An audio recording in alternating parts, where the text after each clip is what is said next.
미국 정신의학회의 이 우울증 진단 기준 중 하나로 과도하거나 적절하지 않은 죄책감이 있다고 합니다.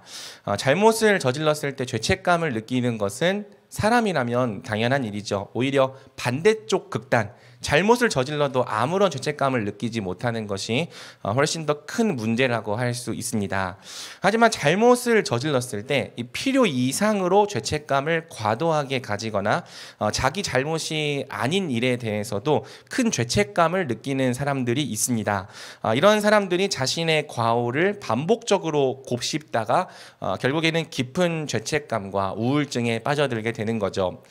이러한 죄책감을 가지게 되는 이유 중 하나는 적절한 자아 수용이 부재하기 때문이래요.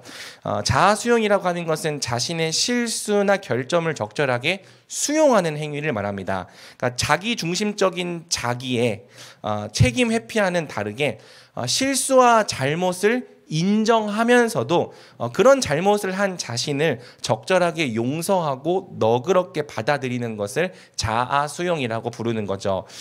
적절한 자아 수용에 실패할 때 우리는 큰 죄책감과 정죄감을 느끼게 됩니다. 심각한 경우에는 이 죄책감 때문에 죽고 싶다는 생각이 들 정도죠. 이 내용은 제가 류인균 교수님이라고 하는 분의 글을 인용한 것인데요. 글 앞부분을 보면 이 안톤 체호프의 단편 소설 관리의 죽음이라는 이 소설을 요약한 내용이 나옵니다. 한번 제가 읽어봐 드릴게요. 구급 관리 이반 드미트리치 체르바코프는 오페라 공연을 보는 중 갑자기 재채기를 하여 브리잘로프 장군에게 침이 튀게 하고 만다. 황급히 그는 그 자리에서 사과를 하고 장군도 크게 상관하지 않는다. 하지만 장군에게 결례를 범한 것에 대한 불안감이 지속되어 공연에 집중하지 못하고 공연 휴식 시간에도 용서를 구하고 공연이 끝난 후에도 장군을 찾아가 용서를 구한다. 반복되는 사과에 장군은 다소 짜증을 내고 체르바코프는 장군의 눈빛에 자신을 향한 원한이 담겨 있다 해석해서 집에 돌아와서도 불안해한다. 그는 결국 다음 날 장군의 접견실에 찾아가 또 사과를 한다. 이 과정에서 체르바코프는 장군이 말로는 괜찮다고 하지만 여전히 마음속으로는 크게 불쾌해한다고 여긴다 생각하여 다음 날에도 다시 장군을 찾아가 절박하게 용서를 구한다. 그러나 반복되는 사과에 짜증이 난 장군은 마침내 그를 거칠게 쫓아낸다. 크게 놀란 체르바코프는 흐느적 밖으로 걸어나가 기계적으로 걸음을 옮기며 집에 돌아와서는 관복도 벗지 않은 채 소파에 누웠고 그리고 죽었다. 소설의 내용은 사실 좀 극단적이긴 합니다. 하지만 오늘날 의외로 많은 사람들이 이 자신의 자아를 적절히 수용하지 못해서 큰 죄책감에 시달립니다. 이 소설의 이 구급 관리 2반처럼 아무리 용서를 구하고 또 용서를 구해도 이 죄책감과 정죄감이 사라지지 않는 거죠.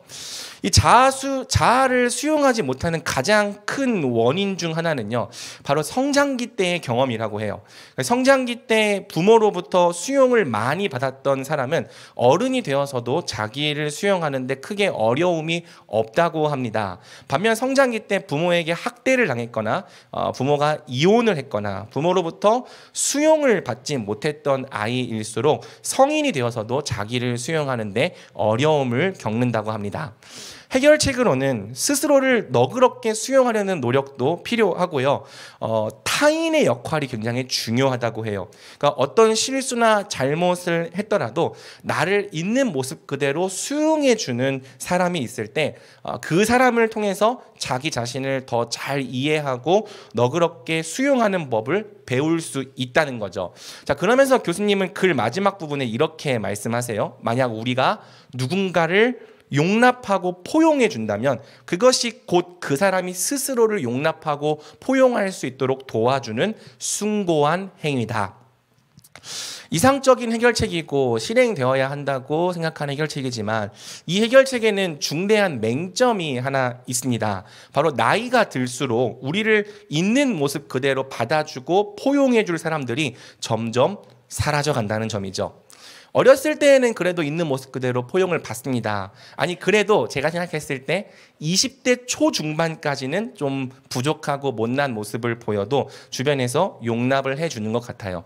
수용을 받을 기회가 있다는 거죠. 하지만 30, 40대가 넘었는데 그리고 어떤 직책을 맡았는데 그런 상태에서도 계속해서 연약한 모습을 보인다면 과연 누가 그 사람을 있는 모습 그대로 포용해 주려고 할까요? 도리어 나이와 직책에 걸맞지 않는다면서 흉을 보거나 정죄를 하지 않겠습니까? 게다가 오늘날 우리 사회는 서로를 용서하고 용납하려고 하기보다는 정죄하고 심판하려고 하는 분위기가 만연합니다. 오늘날의 이 시대를 혐오의 시대라고도 누군가는 부르더라고요. 유튜브만 봐도 자칭 심판자들이 넘쳐나죠.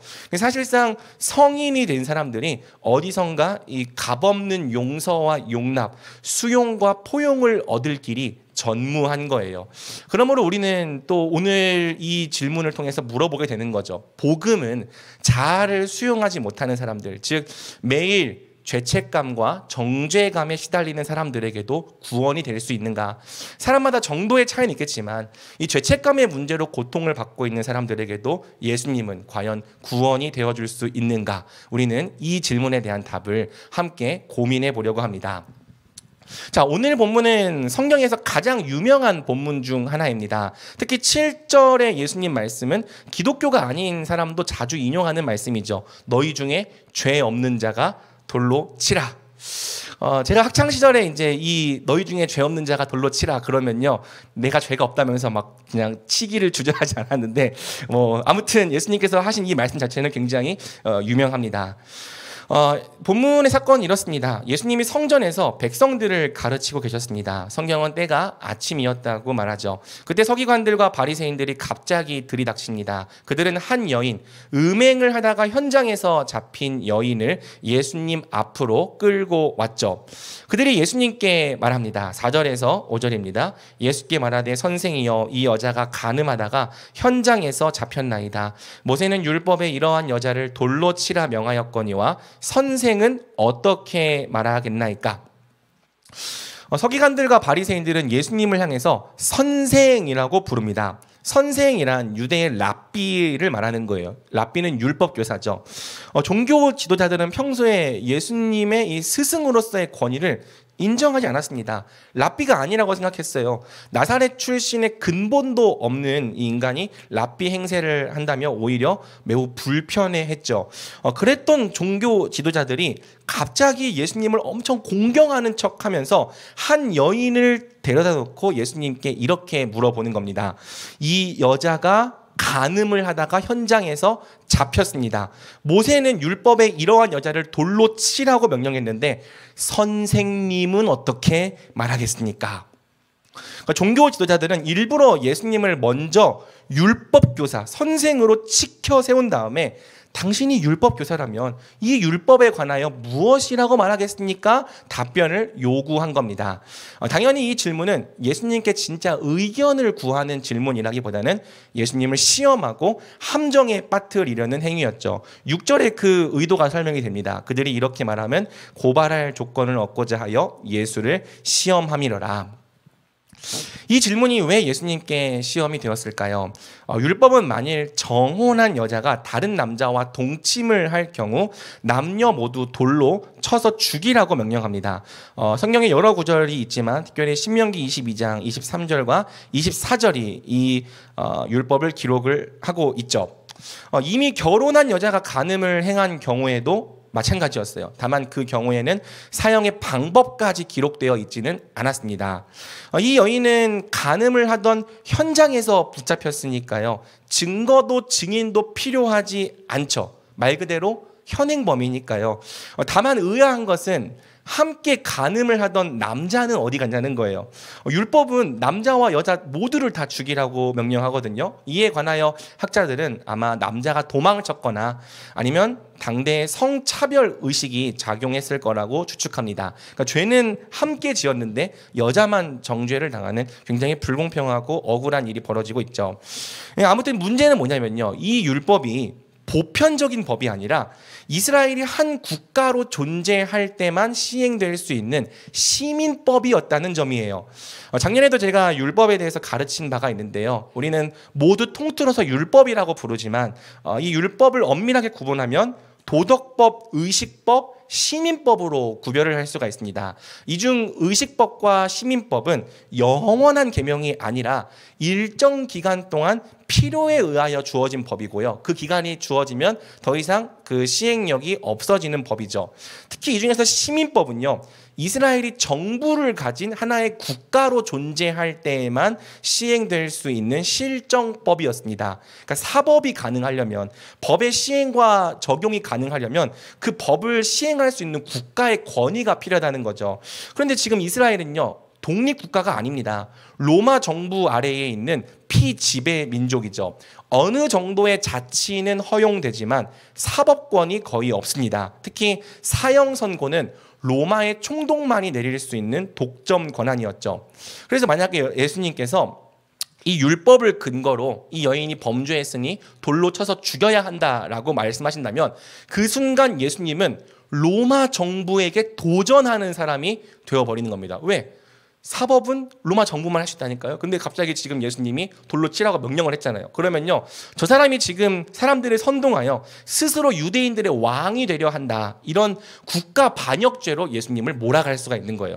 자, 그렇다고 만일 예수님께서 뒤로 빼신다면, 이 사형은 로마 정부만 할 수 있는 거니까 돌로 치는 건 좀 아니지 않나? 이렇게 말씀을 하신다면요, 그 순간 예수님은 율법의 권위를 부정한 사람이 됩니다. 그러니까 율법을 가르친다고 말하는 율법 교사가 율법대로 행하지 않아도 된다, 율법의 권위를 부정해버리는 일이 되니까요, 그때부터는 예수님을 거짓 교사로 몰아가거나 신성 모독죄로 고발하는 일이 가능해지는 거죠. 그러니까 완벽한 올무였습니다. 주도 면밀하게 짜여진 판이었죠. 이제 예수님은 긍정을 해도 함정에 빠지고 부정을 해도 함정에 빠지는 상황에 놓인 거예요. 그들이 이렇게까지 한 이유가 무엇입니까? 바로 여인의 정죄를 넘어서 사실은 예수님을 정죄하고 예수님을 심판하기 위해서였죠. 그러므로 오늘 본문에서 정죄와 심판의 자리에 던져진 사람은 사실 한 명이 아닌 두 명입니다. 간음한 여인과 예수님이죠. 종교 지도자들은 예수님에게 이 간음한 여인을 심판하고 정죄하라 말함으로써 궁극적으로는 예수님을 심판하고 정죄하려고 했던 것입니다. 사랑하는 여러분, 오늘 본문이 우리에게 보여주려는 것은요, 바로 죄인들을 정죄하고 심판하라 외치는 이 세상의 모습이죠. 그때나 오늘날이나 사람들이 동일하게 외치는 말이 있습니다. 정죄하라, 정죄하라. 심판하라, 심판하라. 우리는 누군가의 죄가 그냥 용서받는 꼴을 절대로 두고 보지 못합니다. 만약 어떤 사람의 죄가 그냥 간과되거나 합당하지 않은 솜방망이 처벌로 끝나버린다면 우리는 속에서부터 끓어오르는 깊은 분노를 느끼죠. 이것이 왜 그러한가 하면 사실은 우리 안에도 하나님을 닮은 공의의 감각이 있기 때문이에요. 물론 우리의 공의와 하나님의 공의는 같지 않습니다. 하나님은 누구에게나 완벽하고 공정한 공의를 적용하시지만 타락한 우리의 공의는 내로남불일 때가 많죠. 나에게는 굉장히 자비롭고 자비를 원하면서도 남들에게는 자비 없는 처벌을 원하는 그런 왜곡된 공의일 때가 많습니다. 또 결정적으로 우리의 타락한 공의는 스스로를 하나님 앞에서 철저한 죄인으로 인정하게 만들 만큼 엄격하지는 못하죠.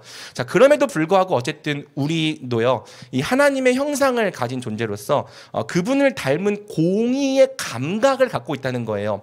그래서 우리도요, 죄가 똑바로 처벌되지 않는 꼴을 보면 견딜 수가 없는 거죠. 합당한 정죄와 심판이 이루어지지 않으면 분노가 들끓는 겁니다. 막상 오늘 우리의 죄를 향해서도 가장 거룩한 공의의 하나님께서 진노하고 계신다는 사실을 꿈에도 모른 채 말이죠. 어쨌든 우리는요, 우리에게 있는 이 공의를 가지고 사람들을 정죄합니다. 합당하게 처벌하라고 요구합니다. 아무리 처벌하라고 요구했는데도 처벌이 제대로 이루어지지 않는다면요, 우리는 촛불을 들고 광화문으로 나가죠. 합당한 처벌이 이루어질 때까지, 만족스러운 정죄가 이루어질 때까지 우리는 목소리를 냅니다. 오해하지 말 것은 이러한 공의가 나쁘다는 것은 아니에요. 오히려 이러한 공의는 하나님의 선물입니다. 교리적으로는 일반 은총이라고 부르죠. 비록 내로남불일 때가 많은 왜곡된 공의일지라도 이러한 공의가 있기 때문에 우리의 세상이 일정 수준 이상의 질서를 유지합니다. 여러분, 만약 우리 안에 이런 공의의 감각이 완전히 소멸되어 버리잖아요. 그러면요, 아무도 죄라고 여기지 않는 세상이 만들어질 거예요. 또 누구도 죄에 대해서 민감함이 없기 때문에 눈치를 보지 않고 죄를 짓는 세상이 만들어지겠죠. 그러면요, 그런 세상을 우리는 성경은 지옥이라고 부르는 겁니다.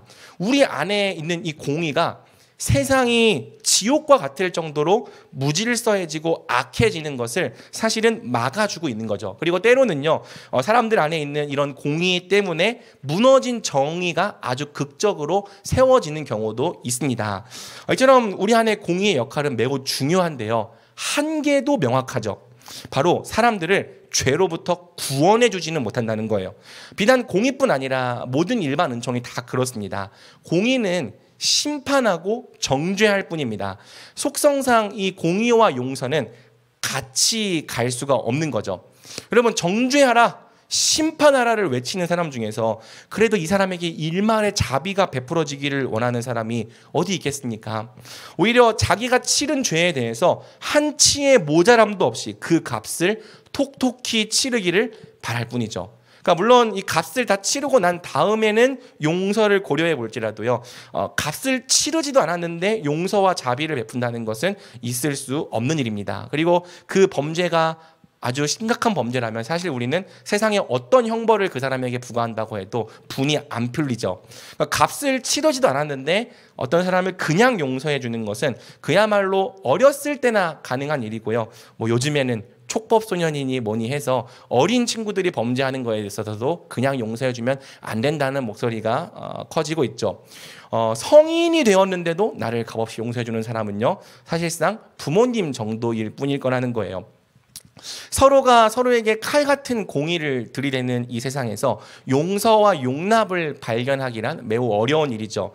구원을 받기 위해서는 용서와 용납이 필요합니다. 그게 없으면 그 사람은 구원받을 수 없어요. 그런데 사실상 세상 어디에서도 용서와 용납을 발견하기가 어렵다는 것입니다. 도리어 어디를 가든지 우리는 정죄와 심판의 칼날을 만나게 될 뿐이죠. 한편 세상의 공의, 또 타인의 공의만 우리의 심장을 찌르는 것이 아닙니다. 때로는요, 우리의 양심이 우리를 찌르기도 해요. 서론에서 이야기한 것처럼 이 과도한 정죄감과 죄책감이 우리의 영혼을 사로잡는 거죠. 아까 서론에서, 물론 소설 속 이야기지만 아무리 사과하고 또 사과하고 또 사과해도 죄책감에서 벗어나지 못했던 구급관리 이반의 이야기를 들려드렸습니다. 사실 장군은요, 이반을 용서해 줬어요. 몇 번 정도, 한 3-4번 정도는 계속 용서해 줬어요. 그런데도 이반은 죄책감에서 벗어나지 못했죠. 잘못을 범한 당사자에게 용서를 받았는데도 정죄감을 도무지 떨쳐내지 못했습니다. 왜? 바로 자신의 자아가 자기를 용서해 주지 않는 거예요. 설령 당사자가 나를 용서해 주었을지라도 내 자아는 끊임없이 나를 정죄하고 있는 거죠. 그래서 이반이 끊임없이 정죄감에 시달리다가 자살을 선택한 것입니다. 이것은 같은 증상에 시달리는 사람들에게는 사실 절망적인 이야기죠. 여러분, 만약에 내 자신의 자아가 나를 용서해 주지 않는다면 우리는 대체 어디서 용서를 경험할 수 있는 걸까요? 그러니까 세상의 모든 사람들이 다 나를 정죄할지라도 적어도 내 자신만큼은 나를 용서해 주어야 하는 거 아닙니까? 사랑해주고 보듬어줘야죠. 그런데 어떻게 된 모양인지 내 자아는요, 나를 찌르고 정죄합니다. 나를 가장 몰아세우는 존재가, 나를 가장 닥달하고 찌르는 존재가 바로 내 자아예요. 사람들은 나를 용서한다고 말하는데도 내 자신은 내 스스로를 용서할 수가 없는 거죠. 그렇게 될 때 우리는 이 죄책감과 정죄감으로부터 헤어날 길이 없어집니다. 이러한 이유로 과도한 죄책감이 우울증의 원인이 되는 거죠.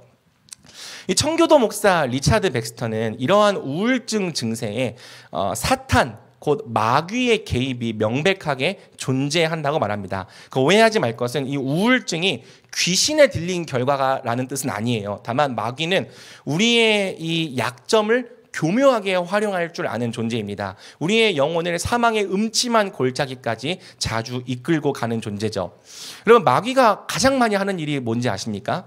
이 신약 성경에서 마귀로 번역되는 디아발로스는 정죄하는 자, 참소하는 자라는 의미를 갖고 있습니다. 요한계시록 12장 10절이 마귀가 하는 일을 우리에게 보여주죠. 밑줄 친 부분을 보면 우리 형제들을 참소하던 자, 곧 우리 하나님 앞에서 밤낮 참소하던 자. 마귀가 뭐 하는 존재냐면요, 늘 참소하고 정죄하는 거예요. 하나님 앞에서도 하나님, 저 사람들은, 저자는 죄인입니다. 구원받을 가치가 없는 자입니다. 저 사람을 심판하십시오. 정죄하는 자고요. 또 우리에게도 네가 무슨 하나님의 백성이냐, 네가 무슨 선한 사람이냐, 너는 죄인이야, 너는 쓸모없는 사람이야, 우리를 정죄하는 존재라는 거죠. 그래서 만약 우리의 영혼이 건강한 상태에 있다면 마귀가 그런 생각과 음성을 우리에게 들려줄 때 그것을 어렵지 않게 거절할 수 있을 것입니다. 하지만 우울증을 앓는 이 대다수의 환자들은 이러한 정죄가 찾아올 때 이것을 거절하지 못하고, 그래, 맞아, 나는 쓰레기야, 나는 쓸모없는 사람이야, 그냥 수용해 버리는 거죠. 그러면 정리하면요, 우리를 정죄하는 대상이 세 개의 그룹이라고 할 수 있는 거예요. 세상 사람들이 우리를 정죄합니다. 또 우리의 자아가 우리를 정죄합니다. 또 마귀도 우리를 정죄합니다. 밤낮으로 참소하죠. 이러한 정죄로부터 우리는 대체 어떻게 해야 자유를 얻을 수 있냐는 거예요. 뭘 어떻게 해야 이러한 죄책감과 정죄감으로부터 해방될 수 있냐는 거죠. 자, 예수님께서 어떻게 행동하시는지를 계속 본문을 봅시다. 종교 지도자들이 여인을 심판하고 정죄하라 요구했을 때 예수님은 곧바로 대답을 하지 않으십니다. 다만 몸을 굽히셔가지고 이 손가락으로 땅에 무언가를 쓰시기 시작하죠. 예수님이 왜, 그리고 대체 무엇을 땅에 쓰셨는지는 지금까지도 미스터리입니다. 가장 오래된 의견은 예레미야 17장 13절을 썼다는 의견이고요. 맨슨이라고 하는 학자는 예수님께서 먼저 선고 내용을 글로 쓴 다음에 나중에 읽었던 이 로마 관리의 관행을 따라한 것이라고 주장하기도 했습니다. 그 외에도 뭐 출애굽기 23장 1절을 썼다는 주장, 23장 7절을 썼다는 주장, 뭘 썼는지는 중요하지 않고 쓰는 행위 자체가 중요했다는 주장, 굉장히 다양한 주장이 있죠.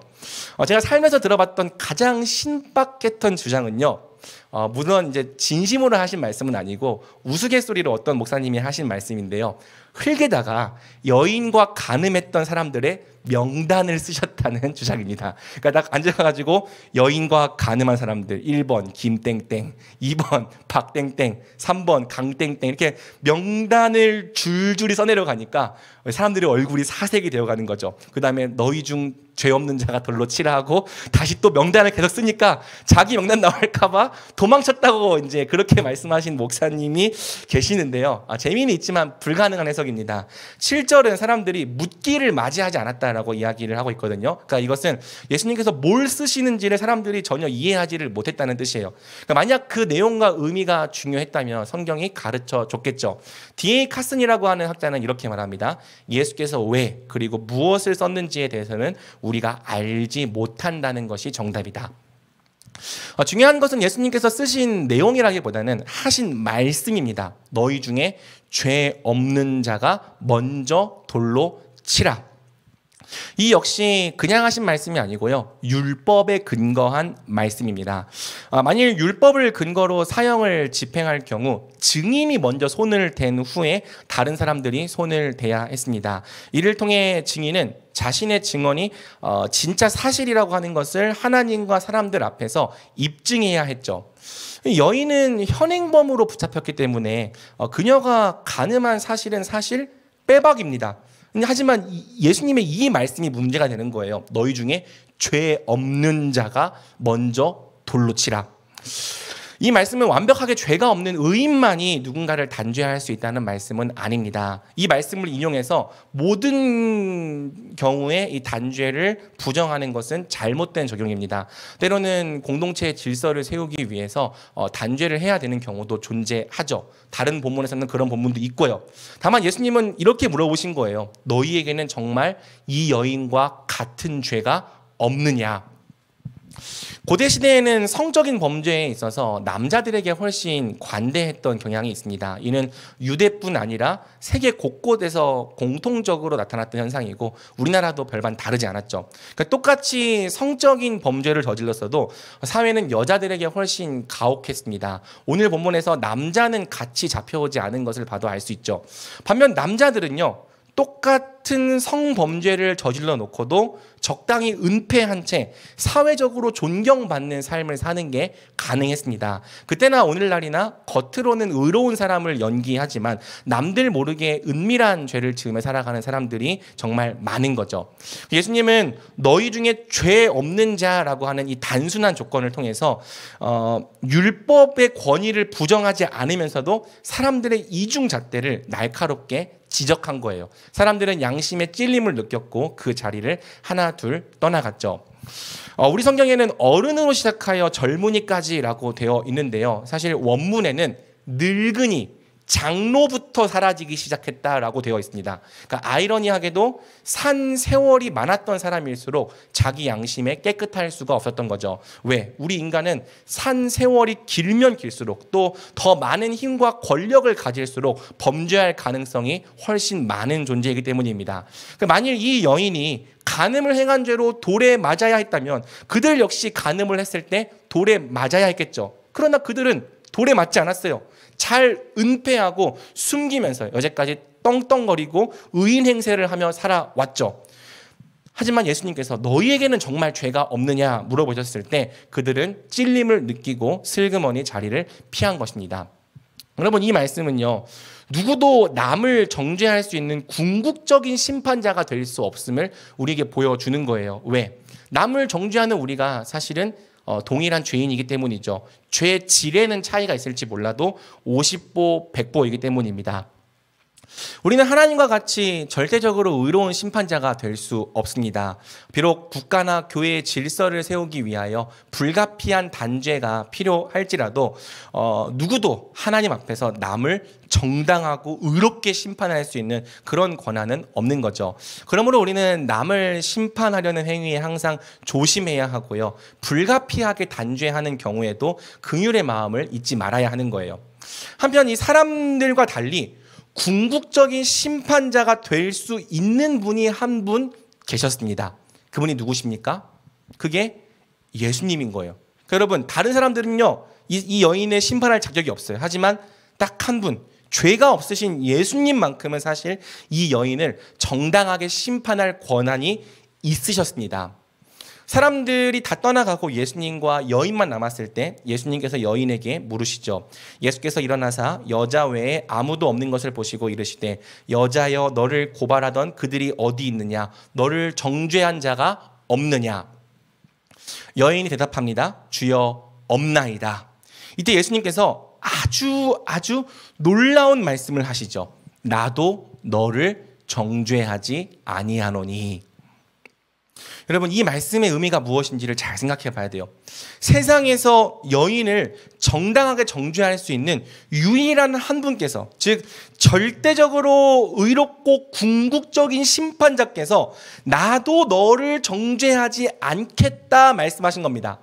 그렇다면요, 지금 이 순간 이 여인은 온 우주에서 가장 크고 위대한 재판장으로부터 용서를 받은 거죠.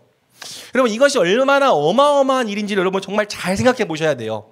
여러분, 우리나라의 재판은 3심제로 운영되지 않습니까? 지방법원에서 1심이 이루어지고 항소할 경우 고등법원에서 2심이 이루어집니다. 이마저도 불복해서 대법원에 상고를 한다면 대법원에서 3심이 이루어지고 그 이상의 더 높은 재판은 우리나라에는 존재하지 않죠.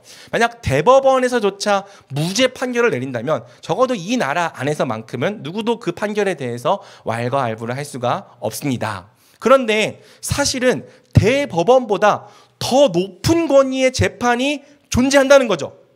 바로 하나님 우편에 앉으신 우리 주 예수 그리스도의 최종 심판이요.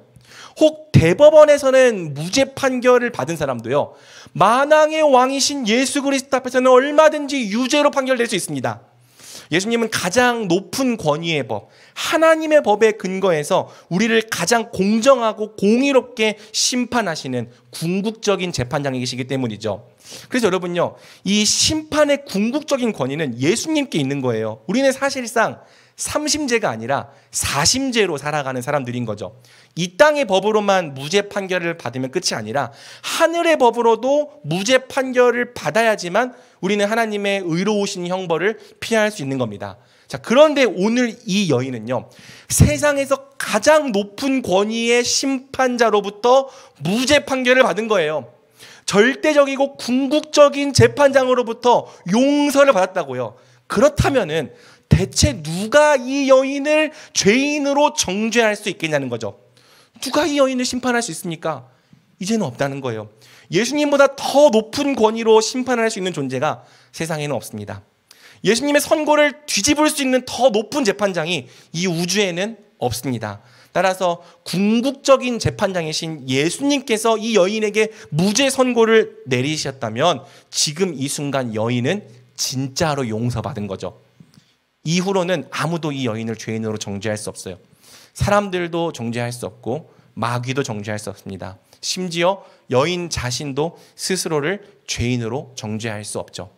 여러분, 이게 나도 너를 정죄하지 않겠다 하신 말씀의 위대한 의미입니다.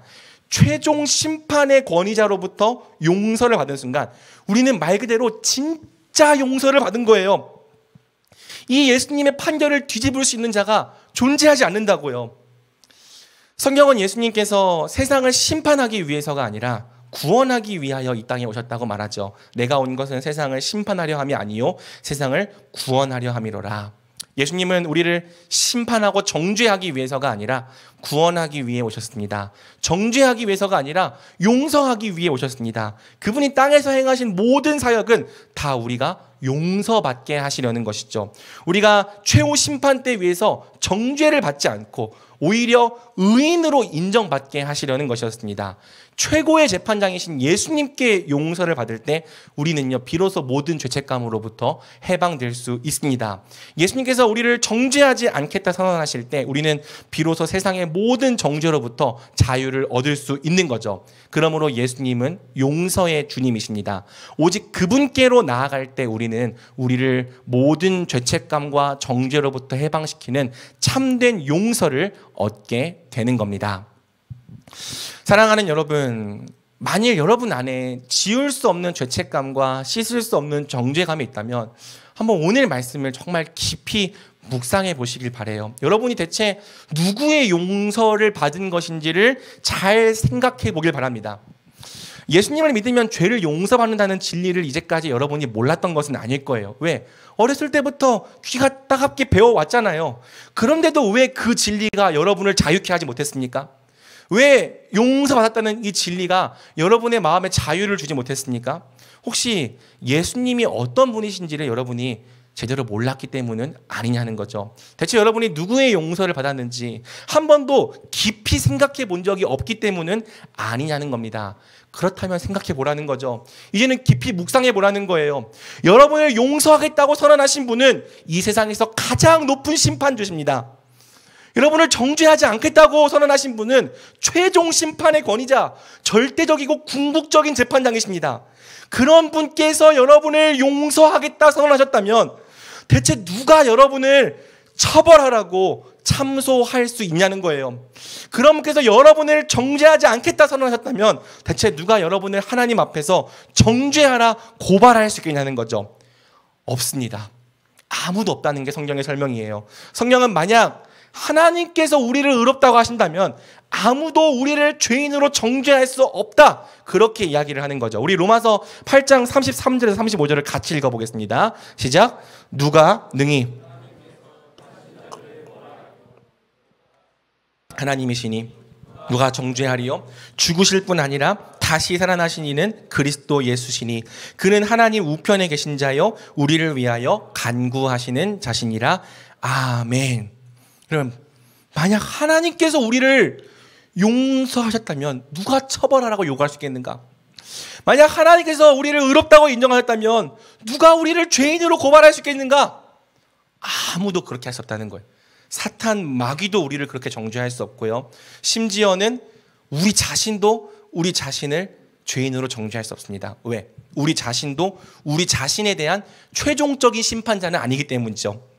우리가 아무리 스스로를 정죄하고 자책할지라도요, 나는 너를 정죄하지 않겠다 말씀하신 이 예수님의 최종 판결을 우리는 뒤집을 수 없어요. 그러므로 성경은 말합니다. 사망이나 생명이나 천사들이나 권세자들이나 현재일이나 장래일이나 능력이나 높음이나 깊음이나 다른 어떤 피조물이라 할지라도, 심지어 우리 자신이라 할지라도 우리 주 그리스도 예수 안에 있는 하나님의 사랑에서 끊을 수 없다. 그분의 용서를 다하게 만들 수 없다. 그렇게 선언하는 거죠. 사랑하는 여러분, 이 진리를 믿으십시오. 우리는요, 진짜로 용서받았습니다. 우리에게는 더 이상의 정죄함이 없습니다. 로마서 8장 1절이 말해요. 그러므로 이제 그리스도 예수 안에 있는 자에게는 결코 정죄함이 없나니 아멘.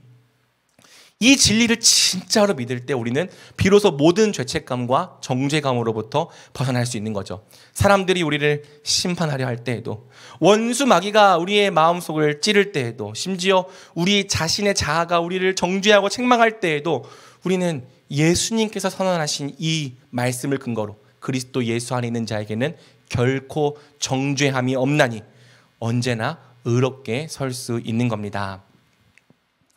한편 이런 예수님의 용서가 부당하다고 말하는 사람들도 있어요. 죄인을 죄인으로 정죄해야지 그냥 용서해 주는 법이 대체 어디 있냐는 거죠. 일리가 있는 말입니다. 만약 예수님께서 아무 근거 없이 여인과 우리의 죄를 용서하셨다면 그 용서는 부당해요. 왜냐하면요, 이 여인은 진짜 죄를 졌거든요. 죄를 지은 사람한테 무죄 선고를 하는 게 그게 부당한 일이 아니겠습니까? 마찬가지로요, 우리 역시 변명의 여지가 없는 죄인입니다. 아무리 최고의 권위를 가진 재판장일지라도 자기 마음대로 하면 안 되는 거죠. 명백하게 죄가 없는 사람, 죄가 있는 사람을 죄가 없다고 선언하시면 안 되는 겁니다. 하지만 여러분, 예수님의 용서가 부당하지 않은 이유는요, 그분께서 우리 대신 모든 정죄와 심판을 받으셨기 때문이에요. 여러분, 아까 오늘 본문에서 사실 이 정죄와 심판의 자리에 선 사람은 이 여인 한 명이 아니라 예수님까지 총 2명이라고 했습니다. 예수님은 이 여인이 정죄받지 않도록 보호해 주셨죠. 아무도 그를 정죄하지 못하도록 막아주셨습니다. 그런데 정작 예수님 자신은요, 자기에게 주어지는 정죄를 막지 않으셨어요. 자신에게 주어지는 어떤 이 책망과 심판을 피하지 않으셨습니다. 오히려 사람들이 정죄하고 심판할 때 그 심판의 자리에 홀로 남으시고는 사람들로부터 모든 정죄를 받으셨죠. 그분이 왜 그렇게 하셨냐? 우리 때문이라는 거죠. 그분은 정죄를 받으실 이유가 전혀 없으신 분이지만 바로 우리 때문에 가장 심한 죄를 지은 자처럼, 마치 살인자와 불법자처럼 정죄를 받으셨습니다. 심지어 우리 예수님은요, 하나님으로부터도 정죄를 당하셨죠. 우리 하나님으로부터도 심판을 받으시고 버려지셨습니다. 그러나 우리 예수님께서 우리 대신 심판을 받으시고 정죄를 받으셨기 때문에 이제 우리에게는 정죄함이 없는 거죠. 예수님께서 우리 대신 심판 받으셨기 때문에 이제 우리에게는 심판이 없는 겁니다. 예수님이 우리 대신 버려지셨기 때문에 우리는 버려지지 않는 거죠. 본래 우리가 치러야 될 모든 죄값을 예수님이 다 치르셨습니다. 본래 우리가 받았어야 될 모든 정죄를 우리 예수님이 다 받으셨습니다. 그래서요, 우리를 용서하신다고 말씀하시는 예수님의 용서가 정당합니다. 그분의 용서는요, 절대 아무런 값이 없이 이루어진 것이 아니기 때문이죠. 도리어 그분의 피와 생명이라는 가장 비싼 대가로 이루어진 것이기 때문입니다. 그래서 여러분요, 예수님은 오늘도 그분이 지신 십자가와 그분이 흘리신 보혈로 우리를 변호해 주시는 거죠. 누가 내 백성을 정죄하느냐? 내가 이 사람을 위해 죽었다. 내가 이 사람을 위하여 대신 정죄받았다. 그러니 이제 이 사람에게는 어떤 심판도 어떤 정죄도 남아있지 않다. 이처럼 우리 예수님이 친히 우리를 용서하시고 변호하시기 때문에 그 어떤 사람도, 마귀도, 심지어는 우리 자신도 우리를 정죄할 수가 없는 것입니다. 마지막으로 예수님께서 베푸신 용서에는요, 우리의 삶을 변화시키는 능력이 있습니다. 11절 후반절에서 예수님 이렇게 말씀하시죠. 예수께서 이르시되 나도 너를 정죄하지 아니하노니 가서 다시는 죄를 범하지 말라. 예수님은 가늠한 여인에게 가서 다시는 죄를 범하지 말라고 말씀하십니다. 이것이 예수님께서 여인을 용서하신 진짜 목적이죠. 예수님께서 여인의 죄를 용서하시고 그의 죄를 위하여 대신 죽으신 이유, 바로 이제부터 여인에게 새로운 삶을 주시려는 거예요. 예수님은 여인이 이 용서로 끝이 아니라 이 용서로부터 시작해서 이제는 가서 더 이상 죄를 짓지 않는 새로운 삶을 살길 원하셨던 거죠. 그러므로 베드로전서 2장 24절은 뭐랍니다. 친히 나무에 달려 그 몸으로 우리 죄를 담당하셨으니 이는 우리로 죄에 대하여 죽고 의에 대하여 살게 하려 하심이라. 아멘. 용서는 그 자체로 목적이 아니라 새로운 시작을 위함입니다. 예수님께서 우리를 심판하지 않고 용서해 주신 이유는 우리에게 구원의 삶이라고 하는 새로운 기회를 주시기 위함이죠. 만약 그분께서 우리를 심판해 버리셨다면, 용서하지 않고 정죄해 버리셨다면요, 질서와 공의는 세워졌겠지만 우리에게 구원의 삶이란 새로운 기회는 주어지지 않았을 거예요. 앞서 말한 것처럼 정죄와 심판에는 구원의 능력이 없는 거죠. 하지만 사랑하는 여러분, 용서에는 구원의 능력이 있습니다. 용서는 우리에게 새로운 기회를 제공하기 때문이죠. 우리는 비록 죄인이지만 용서를 받았기 때문에 그분 안에서 거룩함을 따르는 새로운 삶을 시작해 볼 수 있는 겁니다. 여러분, 예수님께 용서받았을 때 이 여인이 어떤 마음이 들었을까요? 이제는 나를 용서하신 분을 생각해서라도 더 이상 간음하지 않고 거룩하게 살아보려는 마음이 들지 않았을까요? 여러분, 예수님은 많이 용서받은 자가 많이 사랑하게 된다고 말씀하셨습니다. 그 말이 사실이죠. 진짜 용서를 경험하잖아요. 그러면 우리는 우리를 용서하신 분을 사랑하게 됩니다. 사랑하게 되면요, 그분을 생각해서라도 내가 이렇게 살면 안 되지, 다르게 살아보고 싶어지죠. 이것이 정죄와 심판이 아니라 용서가 우리를 변화시키는 이유죠. 더 놀라운 게 뭔지 아세요? 예수님의 용서가 무한하다는 겁니다. 여러분, 과연 예수님은 우리를 몇 번까지 용서해 주는 걸까요? 사람의 용서는 사실 유한하죠. 일반적인 관계라면요, 3번 정도만 용서해 줘도 진짜 많이 용서해 주는 거예요. 오늘날에는 3번도 용서해 주지 않아요. 한 번으로 그냥 넌 끝, 손절, 이렇게 해버리는 경우가 있죠. 친구라면 조금 더 많이 용서해 줄 겁니다.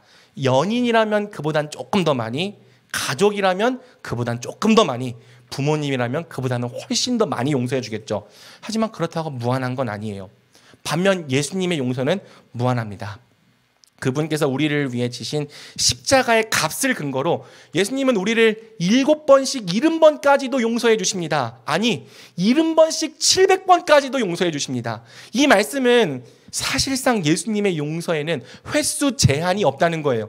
예수님의 용서는 무한하고 끝이 없다는 뜻입니다. 그래서 만일 우리가 예수님께로 나아간다면 우리는 언제나 그분 안에서 용서를 경험하는 거죠. 사랑하는 여러분, 예수님은요, 어떤 경우에도요, 우리를 정죄하지 않으십니다. 제가 예수님을 따른 세월이 그렇게 길지는 않지만 대략 한 20년 정도 됐지만 20년의 세월 동안 예수님이 단 한 번도 정죄하신 적이 없어요. 물론 때때로 책망하실 때가 있긴 하죠. 하지만 우리 예수님은요, 참 신기하게도 그 책망조차 사랑으로 느껴지게 하십니다. 우리는 예수님께 나아갈 때 언제나 용서를 얻어요. 언제나 용납되고 수용됨을 경험합니다. 그리고요, 사실은 이 용서와 용납이 우리를 변화시키는 거예요. 이 무한한 용서와 용납이 7번 넘어졌던 우리를 8번 일으켜 세우는 거죠.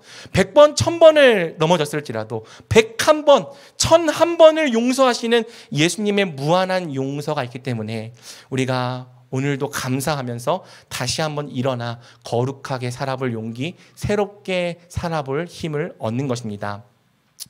여러분, 이야기를 처음으로 되돌려 봅시다. 과도한 죄책감에 시달리는 사람들에게 꼭 필요한 것은 용서와 용납이라고 했어요. 그리고 사실상 이 세상에는 그들이 필요로 하는 만큼의 충분한 용서를 제공해 줄 사람들이 없다고 했죠. 이것이 딜레마예요.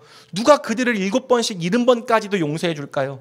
누가 그들을 100번, 1000번, 10,000번까지도 용납해 줄까요? 사람 중에는 그럴 수 있는 존재가 없습니다. 아무리 사랑이 많은 사람도 그렇게 할 수 없어요. 어떤 사람에게 그런 역할을 요구하는 것은 사실상 그 사람에게 신의 역할을 요구하는 것이나 다름이 없습니다.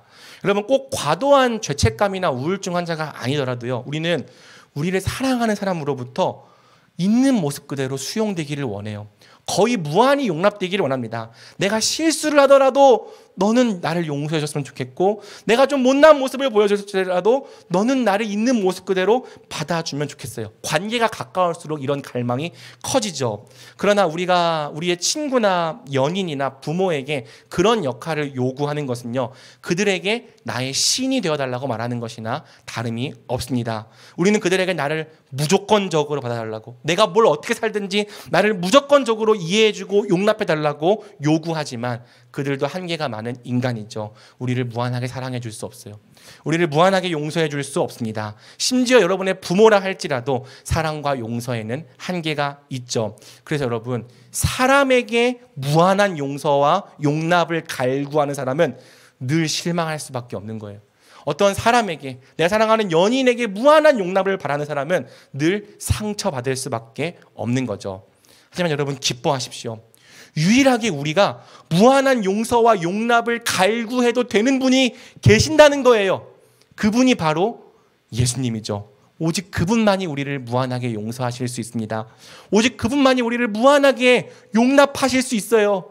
우리가 수천 번, 수만 번을 실패하고 나아왔을지라도 그분은 우리를 변함없이 사랑으로 받아주실 수 있는 분입니다.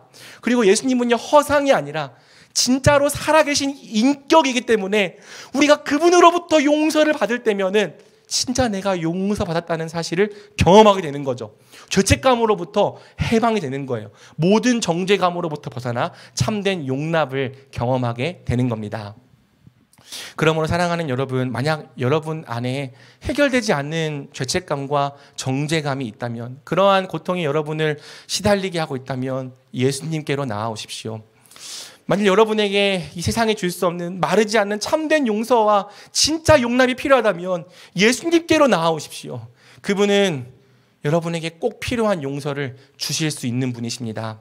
그분은 우리에게 꼭 필요한 용납을 넘치도록 제공해 주시는 분입니다. 그분께 여러분의 본 모습을 보이십시오.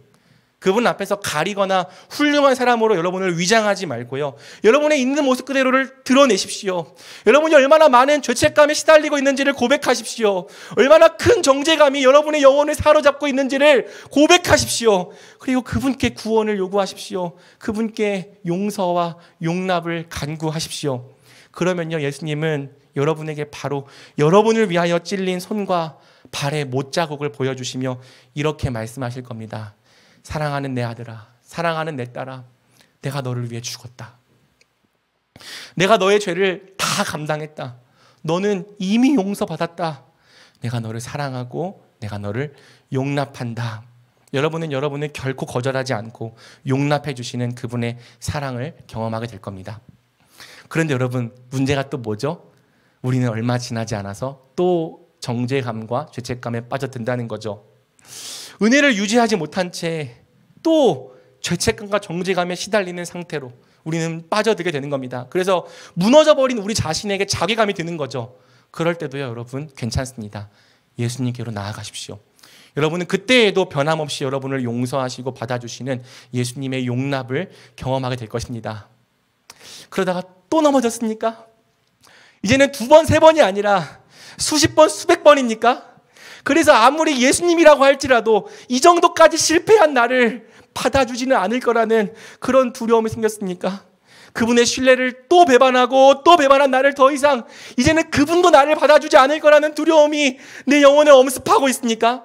아니, 이제는 내 스스로에게 너무 자괴감이 생겨서 예수님이 나를 용서하더라도 내가 내 자신을 용서할 수 없다는 그런 비참함마저 들기 시작했습니까? 괜찮습니다. 그래도 여러분 예수님께로 나아가십시오. 얼굴에 철판을 깔고서라도 나아가십시오.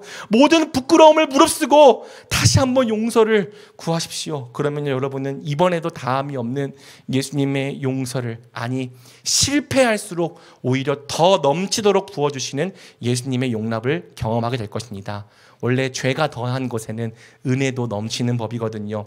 예수님은 1000번째에도 10,000번째에도 여러분을 다시 일으켜 세우실 것입니다. 그리하여 언젠가는 반드시 굳게 서서 온전하게 살아가게 하실 것입니다.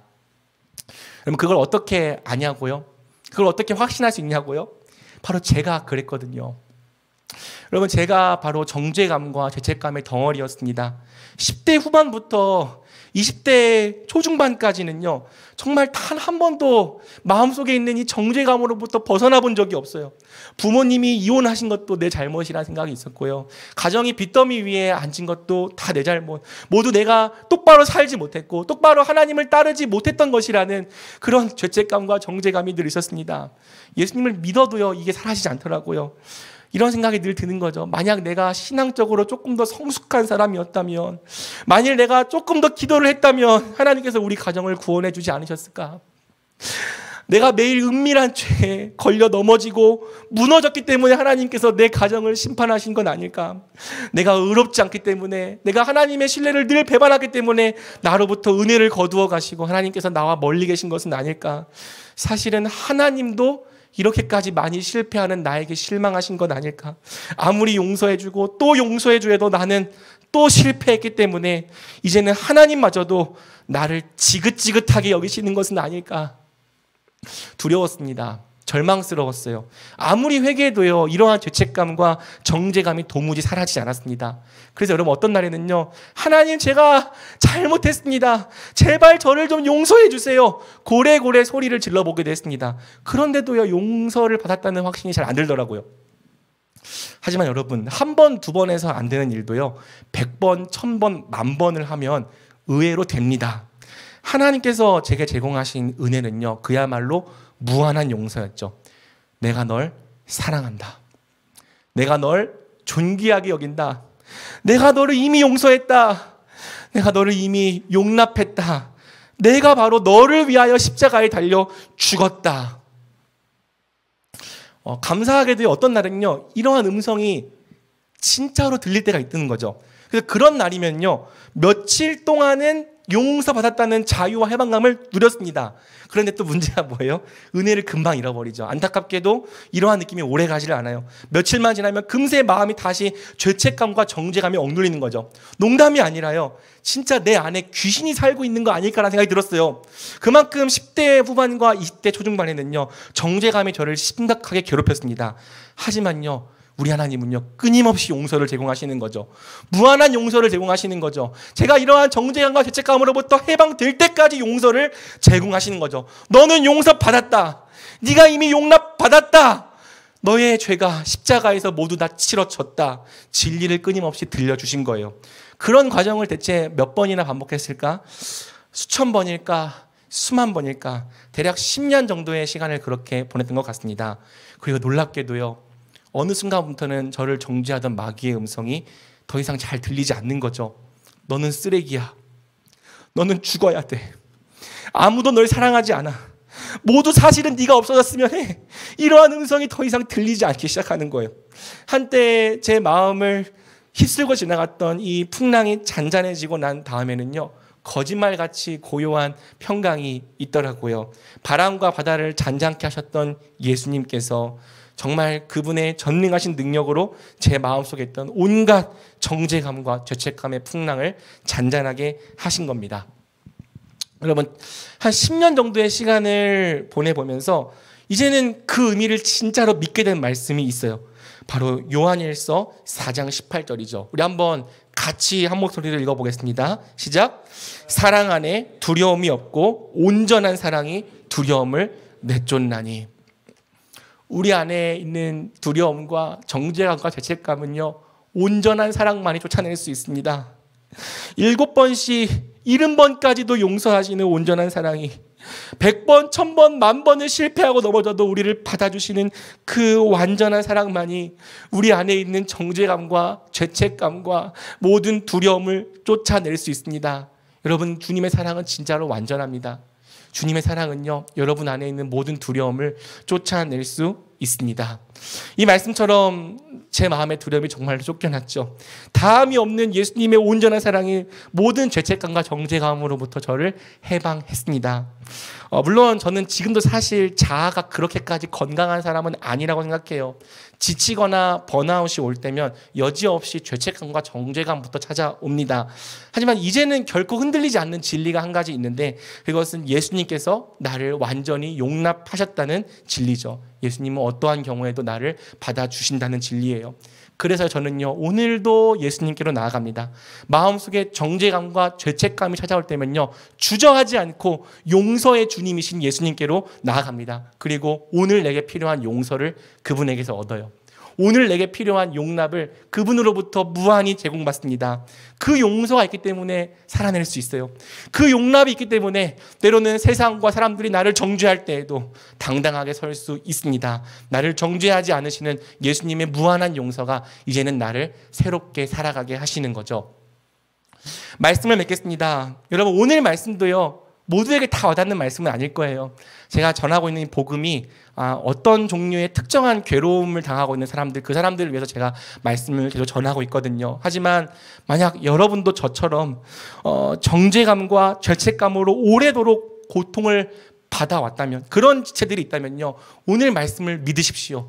용서의 주님이신 예수님께로 나아오십시오. 그리고 그분 안에서 무한한 용서를 발견하십시오. 여러분을 결코 정죄하지 않으시는 예수님 안에서 100번, 1000번, 10,000번, 10만 번이라도 용납을 받으십시오. 그 용서와 그 완전한 용납이 결국에는 여러분을 변화시킬 겁니다. 마침내 여러분을 하여금 그분의 완전하신 사랑을 확신하게 만들 거예요. 그분의 사랑과 용서가 진짜라는 사실이 깨달아질 때 여러분은 변화될 것입니다. 새로워질 것입니다. 이제는 여러분을 가장 사랑하시는 분으로 말미암아 모든 정죄감을 떨쳐버리고 당당하고 의로운 삶을 살아가게 될 것입니다. 용서의 주님이신 예수님께로 나아오십시오. 바라기는 우리 청년부 모두가 용서의 주님이신 예수님 안에서 무한한 용서와 용납을 경험하게 되기를, 그 용서와 용납으로 삶이 새로워지게 되기를 우리 주님의 이름으로 간절히 축복합니다. 아멘.